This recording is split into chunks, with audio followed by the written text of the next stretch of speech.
बॉलीवुड के दिग्गज एक्टर और ही मैन के नाम से दुनिया भर में मशहूर रहे धर्मेंद्र अब हम सबसे दूर चले गए। 24 नवंबर सोमवार के दिन ही उनका निधन हुआ और 90 जन्मदिन से ठीक पहले 90 साल के होने वाले थे और अपने जन्मदिन से ठीक पहले 14 दिन पहले ही वो इस दुनिया को अलविदा कहकर चले गए। एक्टर के जाने से उनका पूरा परिवार तो दुखी है ही, वहीं उनके फैंस की आंखें भी नम हैं। उनके जुहू स्थित बंगले के बाहर मौजूद तमाम फैंस उन्हें याद करके रोते दिखाई दिए। अब धर्मेंद्र तो हमेशा हमेशा के लिए सबसे दूर हो चुके हैं, तो अपने पीछे एक भरा पूरा परिवार छोड़ गए। 2 बीवियां, 6 बच्चे, 13 नाती पोतों से भरा उनका खानदान अब अकेला हो गया। उनके पास सिर्फ एक्टर की यादें बची हैं। हालांकि एक्टर अपने पीछे अकुत संपत्ति छोड़कर गए हैं। रिपोर्ट्स की माने तो धर्मपाजी 450 करोड़ से ज्यादा की संपत्ति के मालिक थे। ऐसे में अब उनके निधन के बाद ये सवाल उठ रहा है कि आखिर धर्मेंद्र की प्रॉपर्टी का बंटवारा कैसे होगा। और ये सवाल सबसे ज्यादा सामने आया कि क्या हेमा मालिनी को दिव्यांगत पति धर्मेंद्र की प्रॉपर्टी और पेंशन में हिस्सा मिलेगा या नहीं। सबसे पहले आपको बता दें कि कानूनन रूप से हेमा मालिनी को धर्मेंद्र की प्रॉपर्टी या पेंशन में हिस्सा नहीं मिलेगा। दरअसल धर्मेंद्र ने पहली पत्नी प्रकाश कौर से तलाक लिए बिना हेमा मालिनी से शादी की थी। ऐसे में हिंदू मैरिज एक्ट के तहत पहली पत्नी के होते हुए हेमा मालिनी और धर्मेंद्र की शादी वैध नहीं मानी जाती। इसीलिए हेमा को धर्मेंद्र की प्रॉपर्टी में कोई हिस्सा नहीं मिलेगा। इसके अलावा हेमा का पेंशन में भी कोई अधिकार नहीं है। हिंदू मैरिज एक्ट के तहत अगर धर्मेंद्र की शादी में इन वैलिड मानी जाती है तो हेमा मालिनी को धर्मेंद्र की खुद कमाई की हुई प्रॉपर्टी में हिस्सा नहीं मिलेगा। सिर्फ दूसरी शादी से हुए बच्चे ही कानूनी तौर पर उनसे विरासत पाने के हकदार हैं, लेकिन हेमा मालिनी नहीं। धर्मेंद्र की पूरी दौलत सनी, बॉबी, अजीता, विजेता, ईशा, आहाना के बीच बराबर बढ़ जाएगी। अब इससे तो ये पता चलता है कि दिव्यांगत पति की संपत्ति में से हेमा मालिनी का कोई हिस्सा नहीं मिलेगा। लेकिन ऐसा सच में है या नहीं, इसकी पुष्टि हम भी नहीं कर सकते, क्योंकि अभी परिवार की ओर से इस बारे में कोई जानकारी नहीं दी गई है। बात धर्मेंद्र की प्रॉपर्टी की तो आपको बता दें कि 7 दशक के लंबे करियर में उन्होंने अपनी एक अलग पहचान के साथ साथ खूब पैसा और दौलत शोहरत भी कमाई। धर्मेंद्र उर्फ धर्म सिंह देओल ने साल में फिल्म दिल भी तेरा हम भी तेरे से अपने करियर की शुरुआत करी। उस समय उन्हें फीस के तौर पर केवल 51 रुपए ही मिलते थे। उनकी मेहनत, एक्टिंग स्किल और उस वक्त उनकी कद्र उतनी ज्यादा बढ़ गई और उनकी फिल्मों की संख्या सैकड़ों में थी।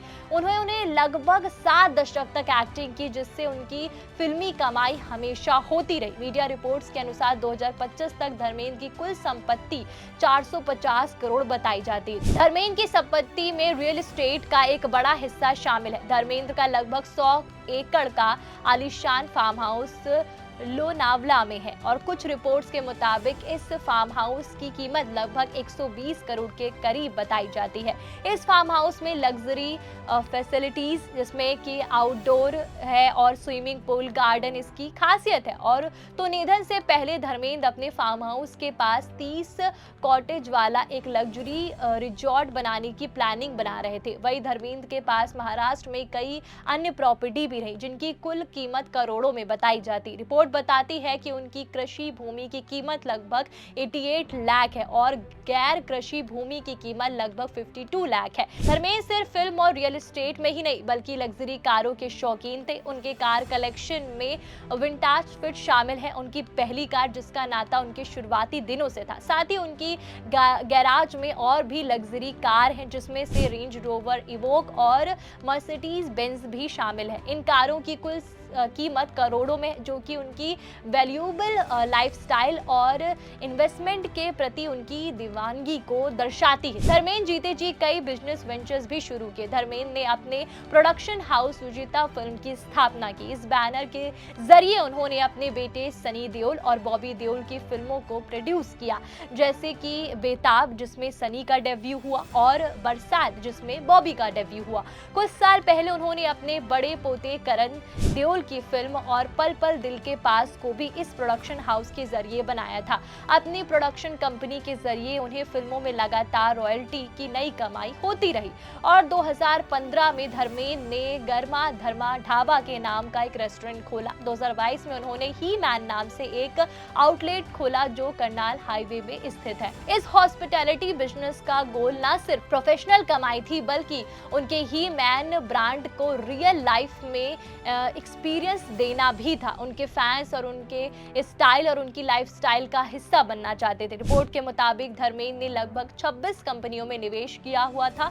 इस इन्वेस्टमेंट का कुल अंदाजा लगभग 508.3 करोड़ तक है और जिन कंपनीज में उन्होंने इन्वेस्टमेंट किया था वो कालिंदी लिमिटेड और गोकुल रिफॉइल है। और बहरहाल इस सक्सेसफुल करियर के अलावा ही मैन ने अच्छी और खुशहाल निजी जिंदगी भी जी और उनकी दूसरी बीवी हेमा मालिनी और उनके बेटे सनी देओल और बॉबी देओल और पोता करण देओल भी फिल्म इंडस्ट्री से जुड़े हुए हैं। और धर्मेंद्र ने जिंदा रहते हुए ना सिर्फ अपने बेटे और पोतों को फिल्मों में सपोर्ट किया बल्कि उन्होंने अपना बिजनेस लॉन्च में भी उनसे साझा किया।